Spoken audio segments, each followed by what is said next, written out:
ராமநாதபுரம் தொகுதியில் திமுக வேட்பாளர் காதர் பாட்ஷா முத்துராமலிங்கம் தீவிர வாக்கு சேகரிப்பில் ஈடுபட்டு வருகிறார். திருப்புல்லானி ஒன்றியத்திற்குட்பட்ட பல்வேறு கிராமங்களில் உதயசூரியன் சின்னத்திற்கு ஆதரவு திரட்டினர். அப்போது மலர் மற்றும் பழங்களாலான மாலைகளை அணிவித்தும் பெண்கள் ஆரத்தி எடுத்தும் உற்சாக வரவேற்பளித்தனர். தொடர்ந்து செய்தியாளர்களிடம் பேசிய அவர், மத நல்லிணக்கத்திற்கு எடுத்துக்காட்டாக 1 கோடி ரூபாயுடன் விருது பெற்ற மேலமடை ஊராட்சியை போன்று தனது தொகுதியில் அனைத்து ஊராட்சிகளையும் மாற்ற முயற்சிப்பேன் என்று கூறினார். மேலமடை ஊராட்சி என்பது கடந்த 2025-26ஆம் ஆண்டு மத நல்லிணக்க ஊராட்சி என்ற தலைப்பில் ₹1 கோடி விருதும் 1 கோடி ரூபாய் தொகையும் மத நல்லிணக்க ஊராட்சி என்ற விருதும் வழங்குவார ஒரு திட்டத்தை சட்டப்பேரவை அறிவித்திருந்தார்.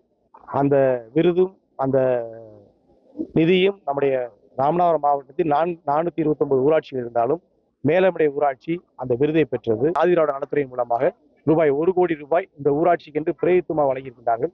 வரும் காலங்களில் இதை போன்று ஒவ்வொரு ஊராட்சி ஒன்றியத்திலும் ஒரு மத நல்லிணக்க ஊராட்சியை தேர்வு செய்ய வேண்டும் என்ற எண்ணத்தோடு நாங்கள் எல்லாம் சமூக நீதி பார்வையில் பணியாற்றிக் கொண்டிருக்கிறோம்.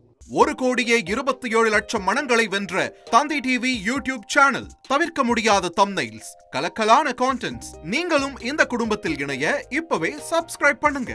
அசுரபலம் கொண்ட எங்கள் டிஜிட்டல் கரங்களில் உங்கள் விளம்பரங்களை சேர்க்க வாட்ஸ்அப் பண்ணுங்க. 8939888378. Email advtthanditv@dttv.in.